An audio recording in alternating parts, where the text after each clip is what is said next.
പിണറായിയുടെ പോലീസ് എത്ര ഇഫക്റ്റീവാണെന്ന് നോക്കണേ. അത് പ്രതിപക്ഷത്തുള്ളവർക്കായിരുന്നാലും ശരി, നീതി എത്തിക്കാൻ മുഖം നോക്കാതെ ഇടപെടുമെന്ന് പറയുന്നതിന്റെ കൃത്യ ഉദാഹരണമാണ് ഈ കാണുന്ന ചിത്രം. ഈ അടുത്ത ദിവസമാണ് പാണക്കാട് സാദിഖ് അലി ശിഹാബ് തങ്ങൾക്കെതിരെ വ്യാജ ഫോട്ടോ സോഷ്യൽ മീഡിയയിൽ പ്രചരിപ്പിച്ചു എന്ന ആരോപണം ഉയർന്നു വരുന്നത്. ഫേക്ക് ഐഡിയിൽ നിന്ന് ഒരു ഫോട്ടോ പുറത്തു വരുന്നു. ലീഗുകാരും പാണക്കാട് കുടുംബവും പറയുന്നു അത് ഫേക്ക് ആണെന്ന്. അതൊക്കെ കണ്ടെത്തട്ടെ, യാഥാർത്ഥ്യങ്ങൾ പുറത്തു വരട്ടെ.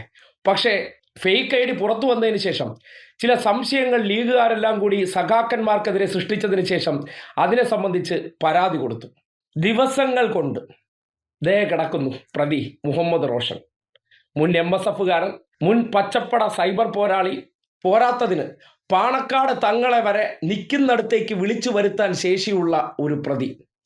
അതായത് 15 കോടി രൂപ ആവശ്യപ്പെട്ടുകൊണ്ട് ഈ ചിത്രങ്ങൾ മുഈൻ അലി ശിഹാബ് തങ്ങളെ ഒരു മാളിലേക്ക് വിളിച്ചു വരുത്തി ഭീഷണിപ്പെടുത്തി എന്ന് പറയുന്നുണ്ട്. ഒരു മാളിലേക്ക് മുഹമ്മദ് റോഷൻ എന്നൊരു കാപ്പ കേസ് പ്രതി വിളിച്ചാൽ ഓടിപ്പോകാൻ മാത്രം എന്താണ് തങ്ങൾ കുടുംബവും ഇയാളും തമ്മിലുള്ള ബന്ധമെന്നൊക്കെ ഇനി പോലീസ് അന്വേഷിക്കട്ടെ.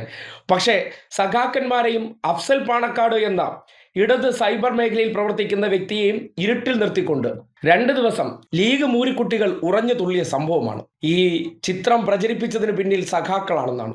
ഒടുവിൽ പാണക്കാട് കുടുംബം തന്നെ സത്യാവസ്ഥ അറിയാമായിരുന്നിട്ടും മറച്ചു വച്ചതിന് ശേഷം ഭീഷണി പിന്നെയും തുടർന്നതുകൊണ്ടോ അല്ലെങ്കിൽ വീണ്ടും ചിത്രങ്ങൾ പുറത്തു വരാൻ സാധ്യതയുണ്ടെന്നോ മനസ്സിലാക്കിക്കൊണ്ട് അവർ പരാതി കൊടുത്തു. മുഹമ്മദ് റോഷൻ എന്ന വ്യക്തിക്കെതിരെയാണ് പരാതി കൊടുത്തത്. ഇക്കഴിഞ്ഞ ജനുവരി 31-നാണ് ഈ ചിത്രം കാട്ടി അവർ ഭീഷണിപ്പെടുത്തിയെന്ന് പറയുന്നു. തുടർന്ന് മാർച്ച് 25-ന് ശേഷമാണ് ഈ ചിത്രം പുറത്തേക്ക് വരുന്നത്. ഈ 2 മാസത്തിന് മുന്നിലെ ഈ ബ്ലാക്ക് മെയിലിംഗ് നടക്കുകയായിരുന്നു. മറച്ചുവെച്ചു, പോലീസിനെ അറിയിച്ചില്ല.